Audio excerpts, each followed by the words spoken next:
হুগলি নদীর পশ্চিম তীরে অবস্থিত হাওড়া বলা হয় শিল্প কারখানার শহর। 1938 সালের 1 জানুয়ারি হাওড়া জেলা একটি পূর্ণাঙ্গ স্বতন্ত্র জেলার মর্যাদা পায়। স্বাধীনতার পরও হাওড়া জেলা বর্ধমান বিভাগের অন্তর্গত ছিল। 1963 সালে এই জেলা প্রেসিডেন্সি বিভাগের অন্তর্ভুক্ত হয়। এরপর গঙ্গা দিয়ে অনেক দূর জল গড়িয়ে যায়। অনেক ভালো মন্দের সাক্ষী বহন করছে গর্বের হাওড়া। সেই জেলার গুণীজনদের, কৃতি ব্যক্তিদের এবং সেরা প্রতিষ্ঠানের সম্মান জানাতেই প্রতিবারই হাওড়ার গীতাঞ্জলি আয়োজন করে সেরা সম্মান প্রদানের। এ নিয়ে 3 বছর হাওড়া রত্ন সম্মান এই অনুষ্ঠান করে আসছে সংস্থার সভাপতি সুব্রত সিনহা। এই সম্মান অনুষ্ঠানে উপস্থিত ছিলেন এবং গীতাঞ্জলির হয়ে সম্মান প্রদান করলেন রাজস্ব বিভাগের যুগ্ম কমিশনার অনুপম হালদার, বিধায়ক গৌতম চৌধুরী, ডাক্তার সুজয় চক্রবর্তী, ডাক্তার সমীর চ্যাটার্জি, বরুণ সিং সহ আরো অনেকে। হাওড়া রত্ন পেলেন এবার সুভাষ দত্ত, আর হাওড়া গর্বভূষিত হলেন পাঁচালী মুন্সি, ইমন চক্রবর্তী, শিবনাথ দে সরকার, তপন রায়, মলয় মুখার্জি, কাশীনাথ দাস এবং লক্ষ্মী দাস, অপরাজিতা আঢ্য, রাম রতন চৌধুরী ও অমিত গাঙ্গুলি। হাওড়া শ্রেষ্ঠ ভূষিত হয়েছেন অগ্রশ্রেণী বালিকা শিক্ষা সদন, নারায়ণা হাসপাতাল ও নক্স রেসিডেন্সি। আর হাওড়া সেরা হয় হাওড়া ব্রিজ পোর্ট ট্রাস্ট সংস্থা। এটা একমাত্র অ্যাওয়ার্ড ডিস্ট্রিক্ট ওয়াইজ, ভারতবর্ষের কোনো ডিস্ট্রিক্টে হয় না।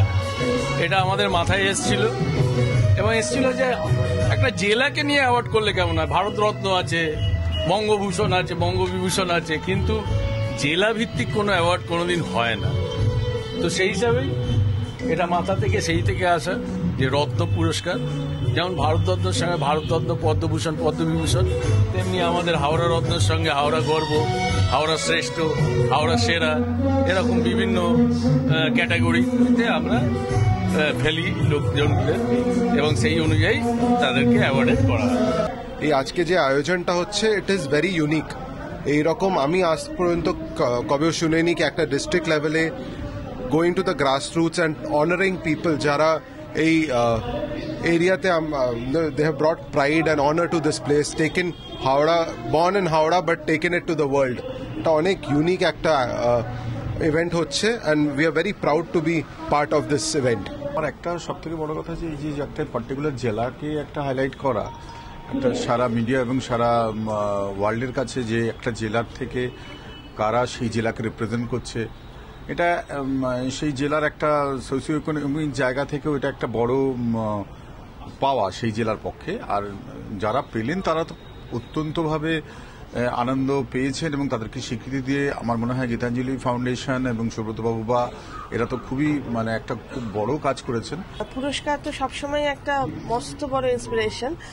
আর হাওড়া জেলার সঙ্গে আমার একটা অন্যরকম টান রয়েছে, যেহেতু কর্মজীবনের সূত্রপাত এখানে, আবারও আমি এখানে দীর্ঘদিনের জন্য আসীন সরকারি পদে, এবং হাওড়া জেলার মানুষজনের সঙ্গে সহযোগিতা পেয়েছি। তাদের সমস্ত সময় তারা আমার পাশে থেকেছেন বলেই আমি এতটা কর্মজীবনে হয়তো সাকসেসফুল হতে পেরেছি।